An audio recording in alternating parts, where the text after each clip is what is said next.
Apocalipse de São João, capítulo 13. Vi uma besta que subia do mar. Ela tinha 10 chifres e 7 cabeças. Sobre os seus chifres havia 10 diademas, e sobre as suas cabeças nomes de blasfêmia. A besta que vi era semelhante a um leopardo. Seus pés eram como os de um urso, e sua boca como a boca de um leão.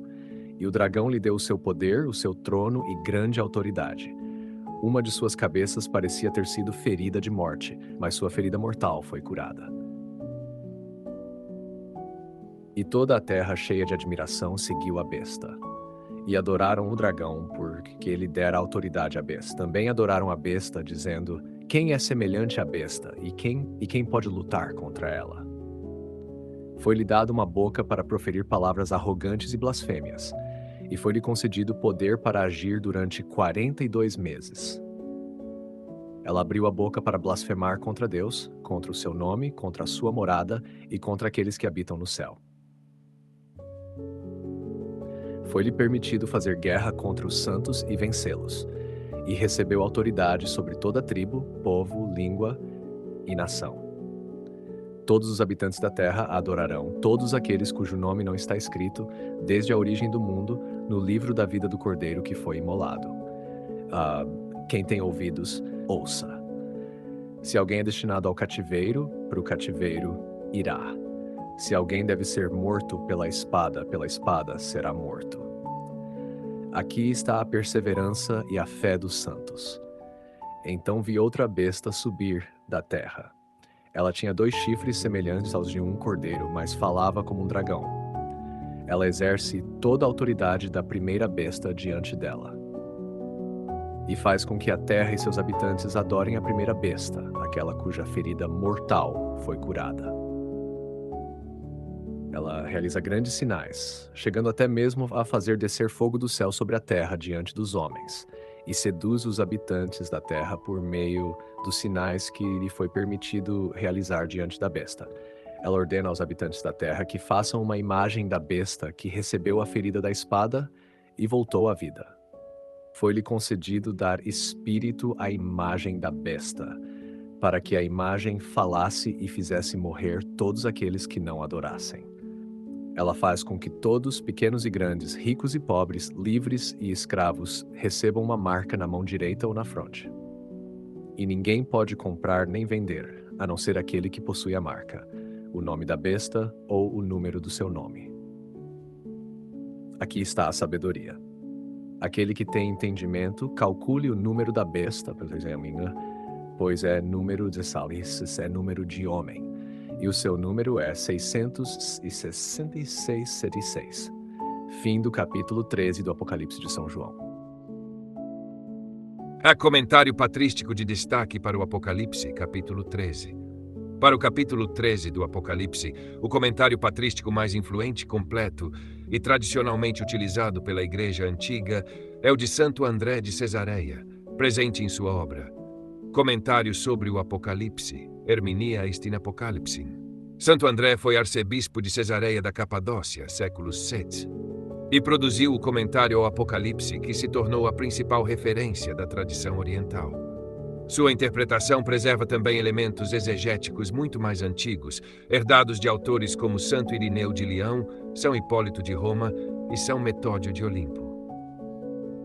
O comentário, ao comentar a visão das 2 bestas, Santo André ensina que São João está revelando a manifestação máxima do mistério da iniquidade no fim dos tempos. A primeira besta que sobe do mar representa o poder político e mundial que se levantará contra Cristo. O mar simboliza a instabilidade das nações, as paixões humanas e a agitação dos povos. Deste tumulto surgirá um governante inspirado diretamente por Satanás. Segundo Santo André, open quote, o dragão entrega à besta o seu poder porque ela se torna instrumento de sua malícia e de sua guerra contra os santos. Close quote. As 7 cabeças e os 10 chifres manifestam a plenitude de um poder terreno aparentemente invencível. Não se trata apenas de um indivíduo isolado, mas de um reino ou sistema de dominação que se opõe ao reino de Deus. A ferida mortal que parece curada constitui uma imitação diabólica da ressurreição de Cristo. Assim como o Senhor venceu verdadeiramente a morte, o anticristo procurará enganar o mundo mediante uma falsa aparência de triunfo. Por isso, os homens exclamarão, open quote, quem é semelhante à besta? Close quote. Esta expressão é particularmente significativa. Santo André observa que ela constitui uma paródia blasfema das aclamações dirigidas a Deus nas Escrituras, open quote, quem é como Deus? Close quote. O objetivo do inimigo é usurpar a adoração que pertence unicamente ao Senhor. A segunda besta que sobe da terra é interpretada por Santo André como o falso profeta. Ela possui aparência de cordeiro, linguagem de dragão, ou seja, externamente parece mansa, religiosa e até mesmo semelhante a Cristo. Porém, interiormente e em sua doutrina, fala inspirada por Satanás. Santo André escreve que esta besta, open quote, oculta a malícia sob a aparência da piedade, close quote. Por isso, seu perigo é ainda maior que o da primeira besta. Ela realiza prodígios e sinais extraordinários para conduzir os homens ao erro. Esses milagres não são sinais divinos, mas manifestações permitidas por Deus para provar a fidelidade dos eleitos. O número da besta, 666. Sobre o famoso número 666, Santo André demonstra grande prudência. Ele recorda que muitos intérpretes de sua época tentavam identificar nomes específicos por meio do cálculo das letras gregas. Contudo, evita apresentar uma identificação definitiva. Seu ensinamento principal é, open quote, Deus não revelou o nome para satisfazer a curiosidade dos homens, mas para despertar vigilância espiritual. Close quote.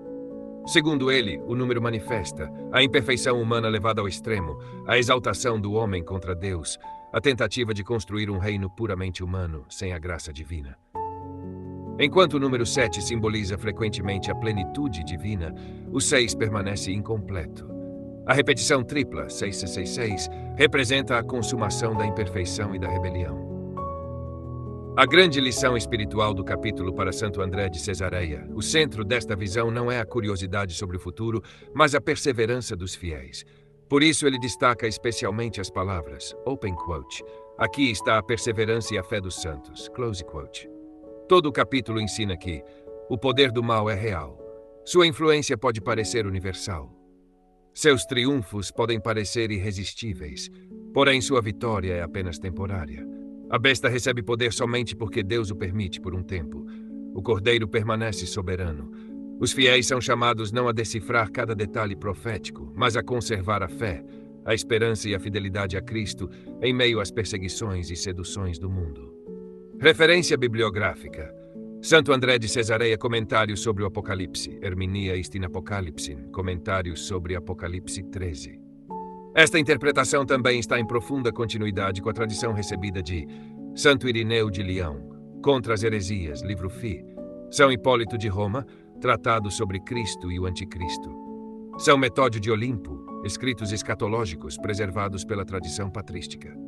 A perseverança dos santos diante das últimas investidas do mal e a certeza da vitória definitiva de Cristo, o Cordeiro de Deus.